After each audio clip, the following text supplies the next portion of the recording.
Dünyanın ən məşhur gözəllik müsabiqəsinin təsadüfən yarandığını bilirdinizmi? 1951-ci ilin aprelin 15-də tarixdə ilk Miss World gözəllik müsabiqəsi keçirildi. Maraqlısı isə odur ki, bu layihə əvvəlcə sadəcə reklam məqsədi daşıyırdı. Britaniyalı təşkilatçı Eric Morley bir festival zamanı rəqs zalını tanıtmaq üçün bu ideyanı ortaya atdı.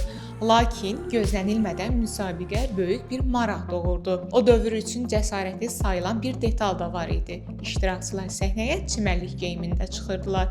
Bu isə bəziləri tərəfindən tənqid olundu. İlk yarışmada 6 ölkədən 26 iştirakçı mübarizə apardı və qalib İsveçli 22 yaşlı Kerstin Håkansson oldu. O 1000 funt sterling və boyunbağı qazandı və tarixə ilk dünya gözəli kimi düşdü. Bu gün isə Miss World artıq yalnız gözəllik deyil, həm də qadınların nailiyyətlərini və sosial təsirini önə çıxaran qlobal platformadır.